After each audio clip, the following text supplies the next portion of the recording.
Okay, thank you very much. Our next speaker is Professor Peter Nielsen, Professor of Indoor Environment at Aalborg University in Denmark. He has written more than 360 papers, articles, and chapters in technical books on air movement in rooms, energy flow in buildings, control equipment, and integrated product development. 360 papers, that I believe is more than I have read. He's an honorary professor at the University of Hong Kong, guest professor at Central South University in China, as well as the Southeast University in China. He's also a visiting researcher here at Syracuse University. He's one of the first who used computational fluid dynamics in the indoor environment, published as early as 1973. He works with computational fluid dynamics and ventilation with full-scale experiments in rooms, especially the processes in the microenvironmental around people in connection with airborne cross-infection. So it seems to be this is really the place to be having this talk.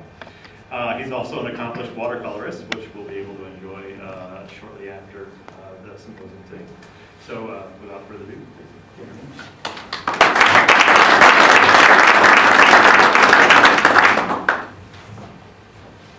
Yes, ladies and gentlemen, thank you for inviting me here.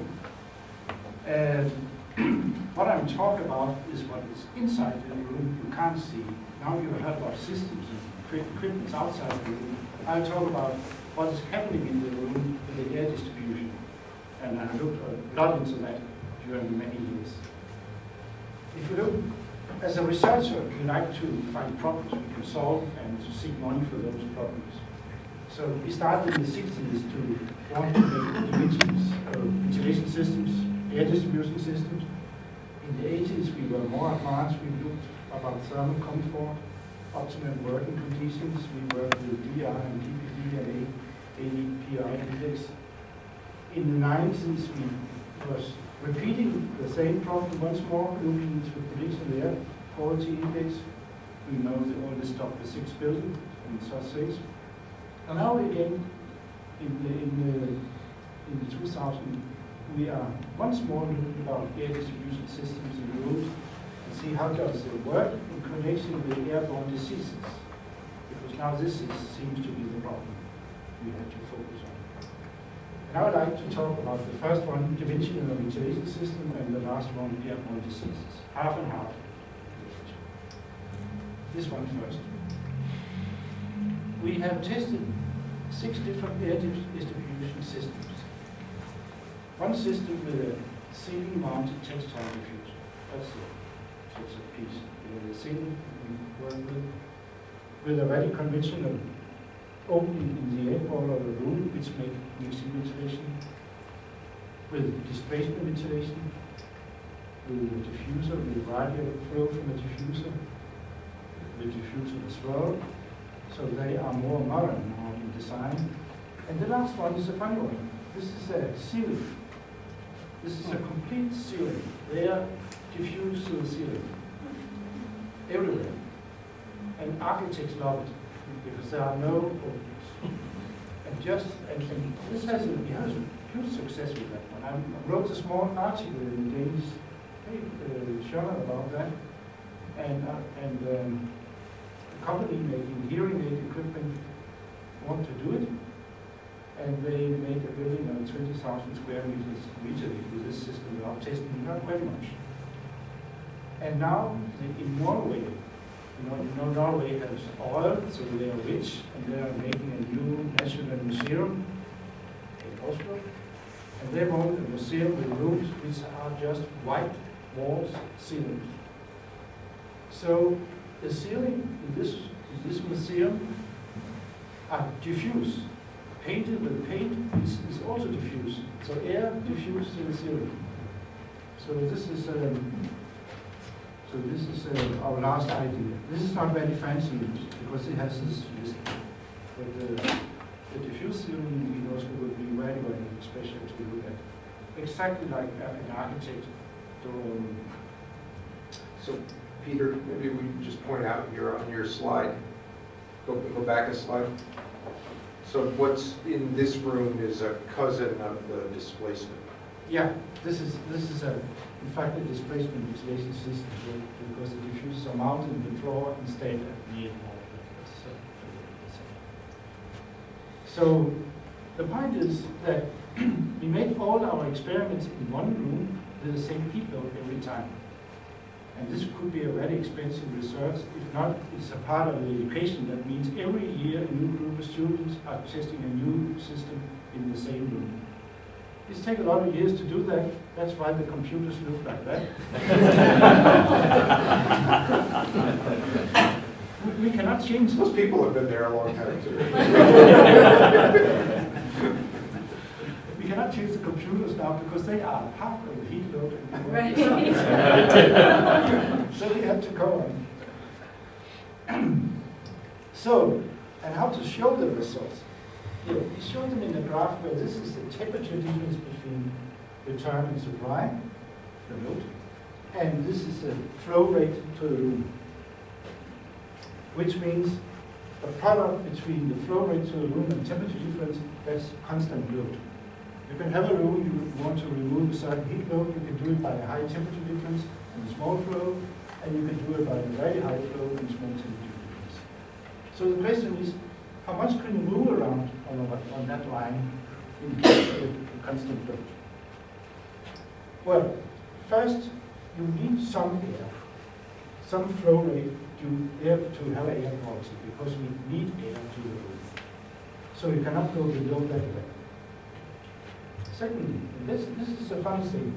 Most air distribution systems generate draft. They distribute the air in the room, but to distribute the air in the room, they generate draft. So you cannot take too high flow rate, then you get draft. Also, the too high temperature difference generate draft in the room, or they generate a temperature gradient in the room. This is unpleasant. So slightly, your area where you can heat will be more and more reduced. You can also have only a limited cooling capacity.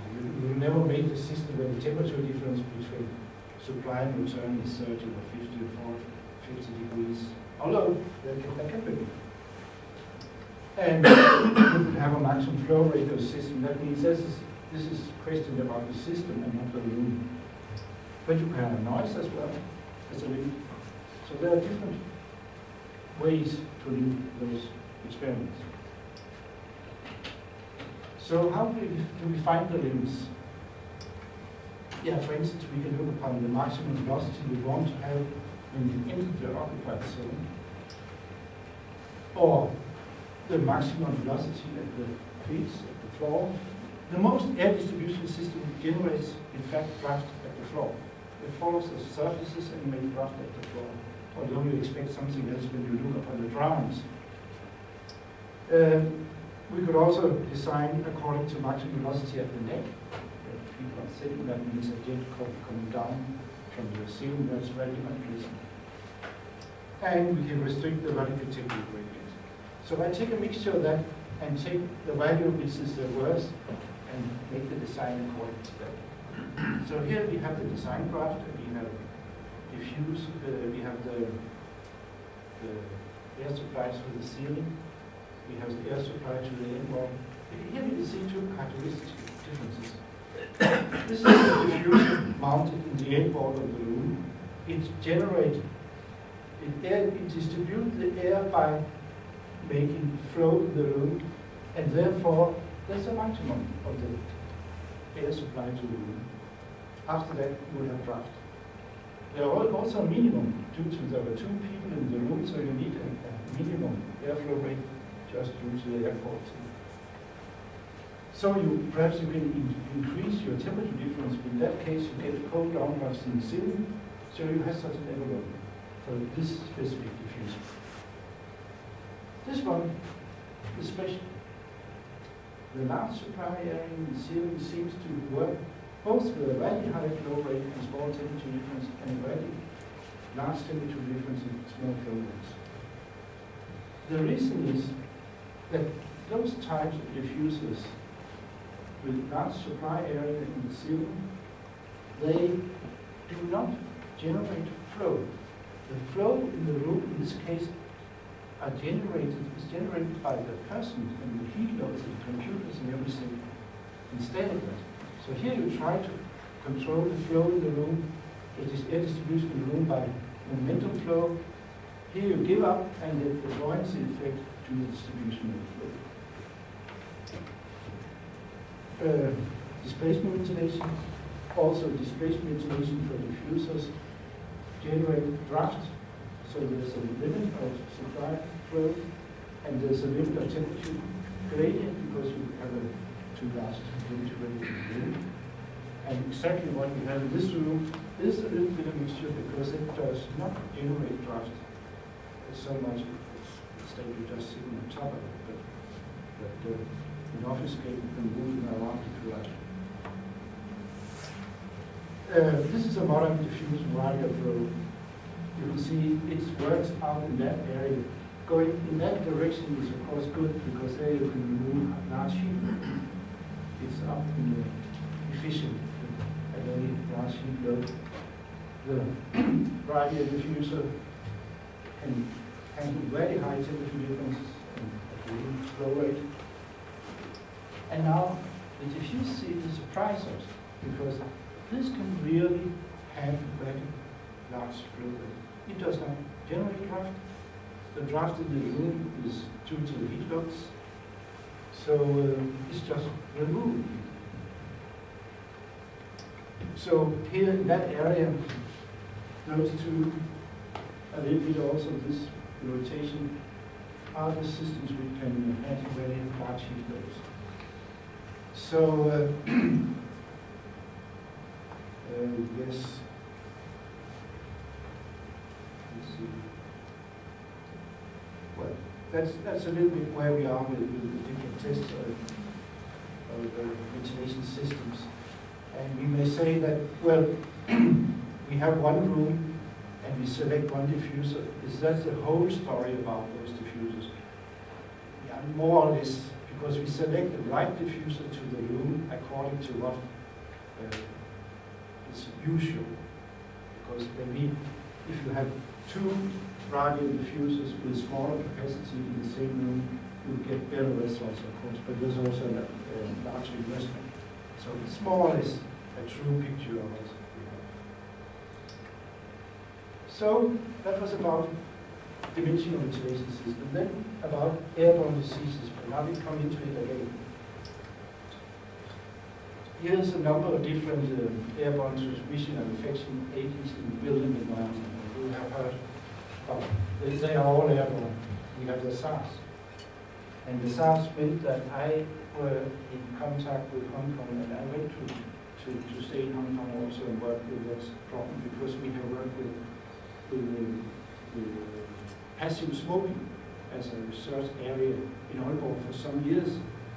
And I was very happy. We had a lot of publications about that and what happened. The smoking was prohibited, so what I did was nothing.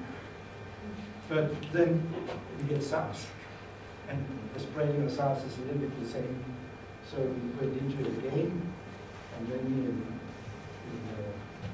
avian influenza stream through, which could be interesting in connection with that. It's easy to see why the interest in the Far East is very high around airborne diseases, because they are really living time. And if you look upon what happens when there's an outbreak of something, it always takes place in man-made environment. Which means if you are making a ventilation system, you have a certain responsibility to this transport of a disease. You could make it worse or you could make it better according to how you design your systems. We have taken some of those systems I talked about here. Nielsen ventilation, ventilation from diffusing in the ceiling, displacement ventilation, and pressurized ventilation, and looked at those once more. Now, not about comfort, but about how to handle an airborne disease. They have different ventilation effectiveness, and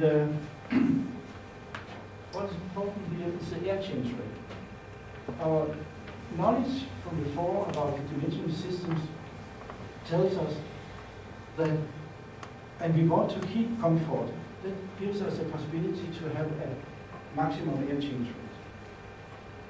And if we take this case here, the mixed ventilation as this traditional case, that will be a benchmark. That's the old-fashioned method.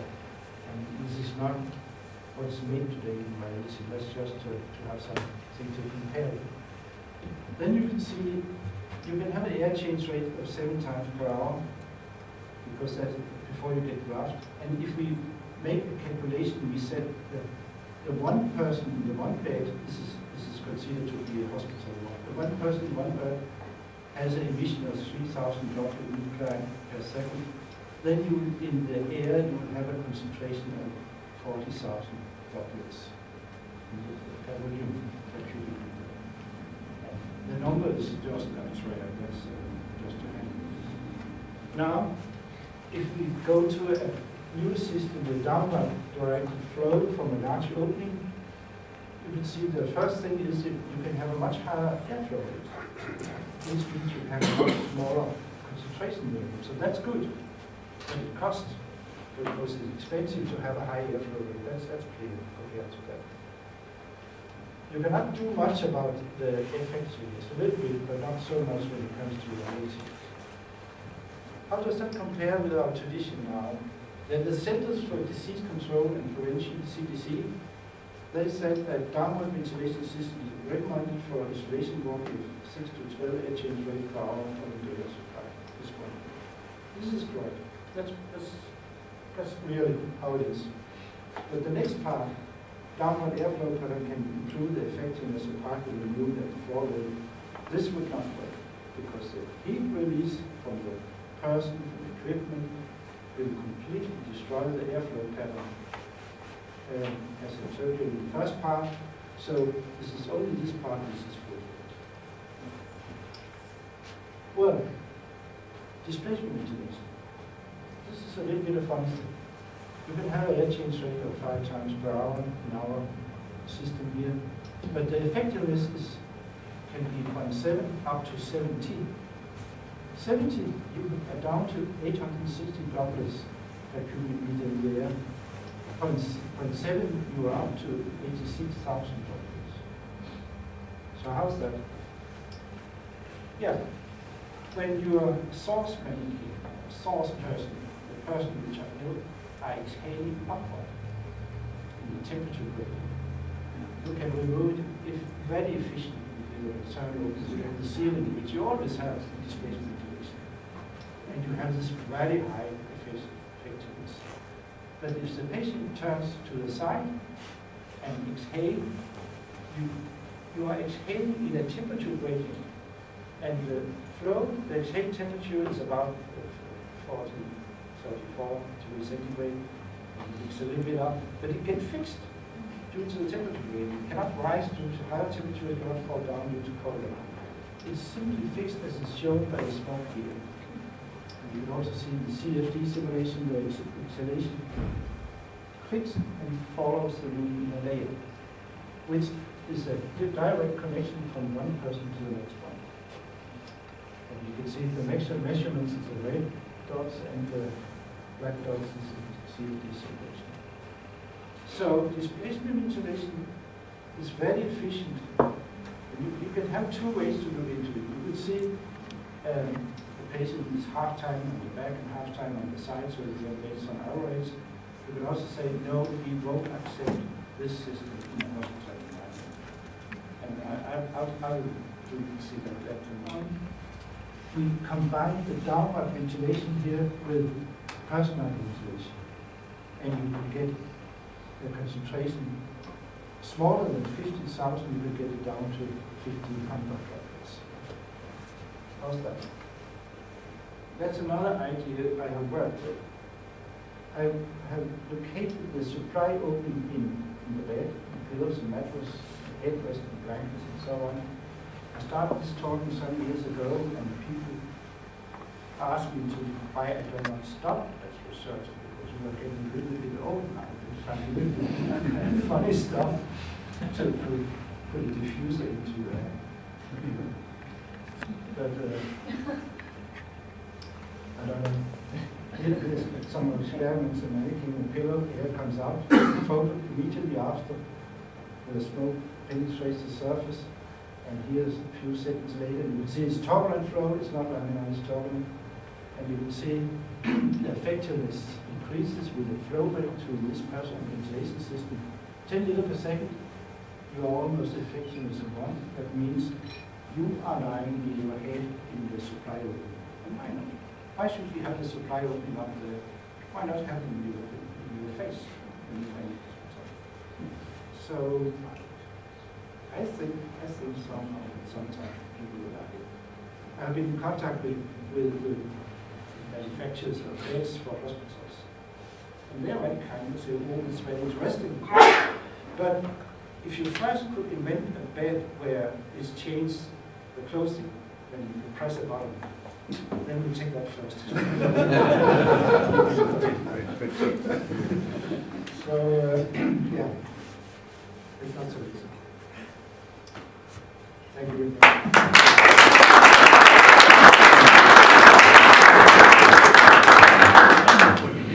Okay, again, please take 10 seconds and think about your questions.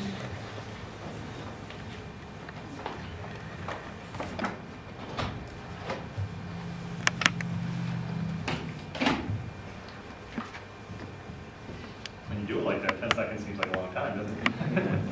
Who would like to go first?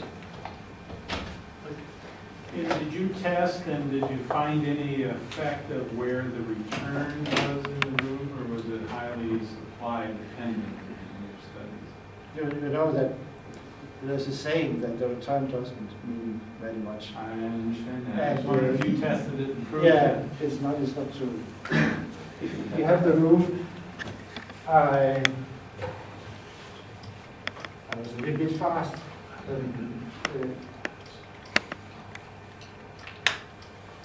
If you take this room, the flow from the ceiling, and then we generate a situation where the flow was close to the wall, went down and went up between the patient.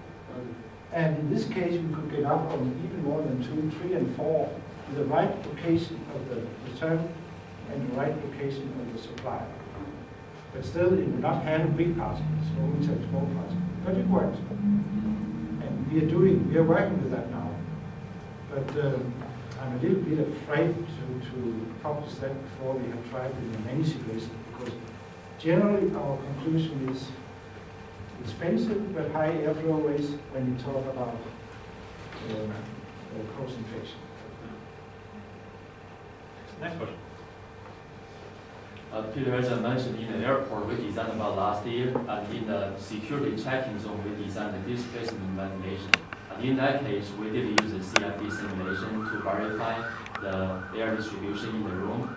But in most of our design cases, we don't even use the CFD simulation in the design phase.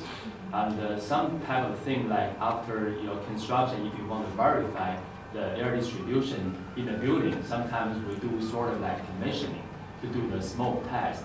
I'm just wondering, based on your experience, how important the air distribution is in the HVAC, like air distribution design practice. That's Just based on your academic kind of. yeah, of course it is very important, but on the other hand, I think in many situations people does not focus so much on it, because I'm working with what you can't see. I'm working with, there are no channels, there are no equipment, that's what's happening in the room. So, and well, it's seldom when you make a new building, it is tested afterwards if it fulfills the requirements. That's a sad story. But of course, in special situations as hospitals, there you have the money, for instance, to build a hospital ward for 2 or 3 beds, simply build it in full scale and test it. So, or a hotel, they can also repeat the building. So they do a lot of experiments, but it's not that used in general buildings. But also, CFD has been developed for aircraft industry, for instance. So they had to do the whole development work for a new aircraft, and then they made hundreds of aircraft, thousands of aircraft with the same calculations. We had to make a new calculation every time we made a new building. That makes it relatively expensive. Next question.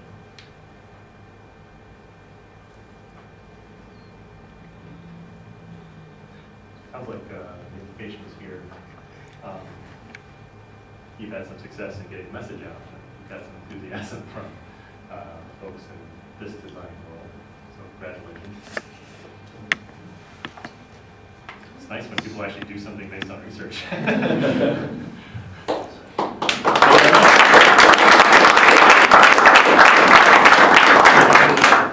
want to thank John and encourage us all join us outside for our first artist reception.